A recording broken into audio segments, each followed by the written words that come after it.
So this is the first time I've flown in a long time, like about 12 years, so here we go.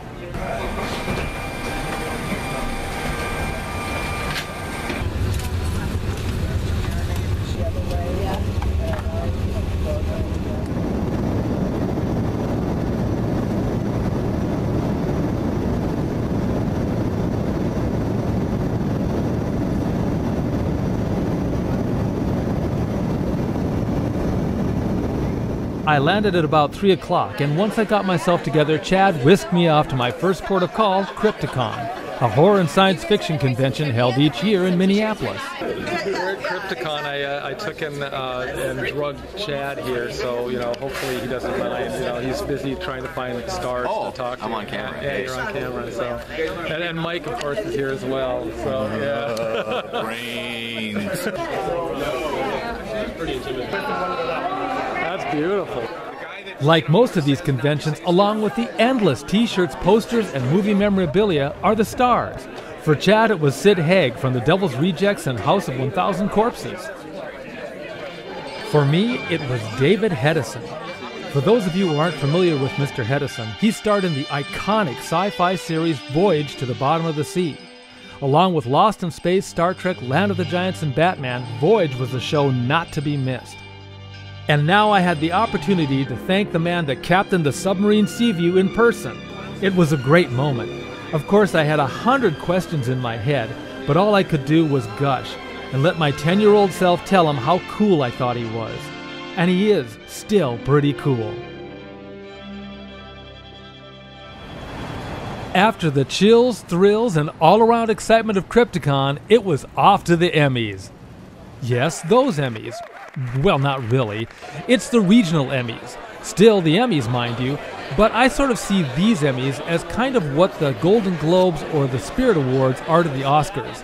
Still important, but not as star-studded of an event. My station, KXMC, was up for a few awards. Even I was up for one. We won two, and my friend Joe Goldaddy, a former KX weatherman, accepted the award for Best Interactive, since he was instrumental in making KXMC the go-to station on the internet for information during the 2011 flood. I think we did okay.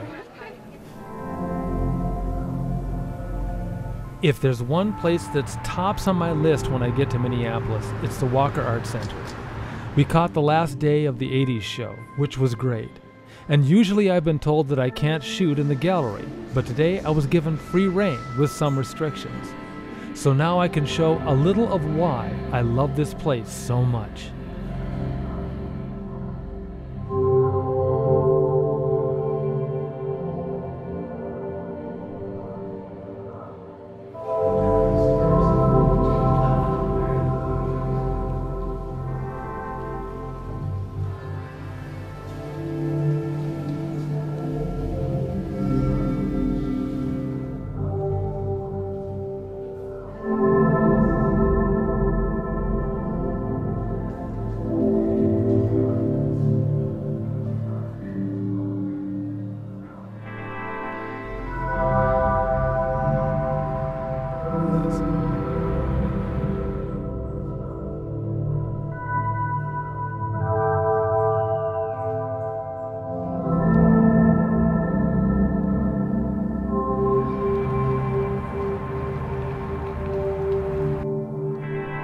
Today we did shopping and went to a comic book store. I've never been to one quite this big before.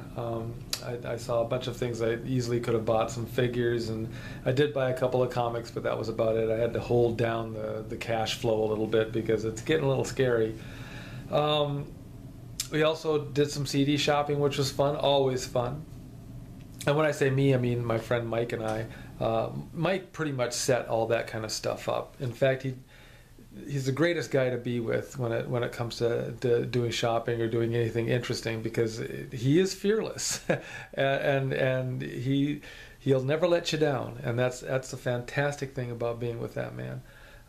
In fact, he was sort of central. Well, he was central in getting me to meet Keir Dullea today.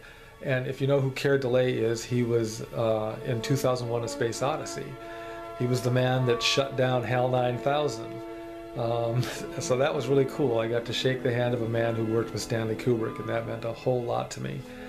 He didn't have time for pictures or anything, only a quick autograph, and that was it. But that was good enough for me. I was a happy man, and I wouldn't have been able to do this without my friend Mike.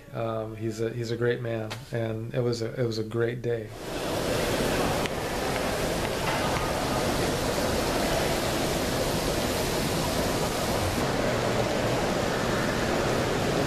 This is the IDS building. I haven't been here for about 15 years or so, but I'm just waiting for Nick to arrive so we can have lunch.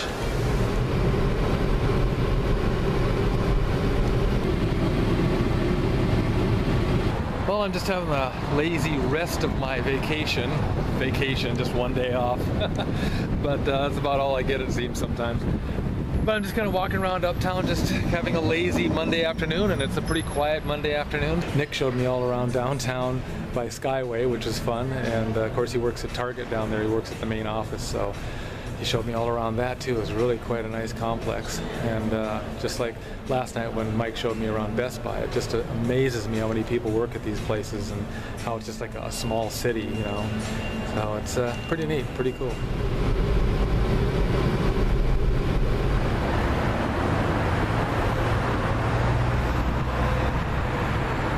And thankfully I made it to the Russian Museum, which was kind of a big deal for me. I missed it the last three times. It's one of my favorite museums, and it really broke my heart over the last few years to not be able to make it here. But I was here and I closed the place, so you know.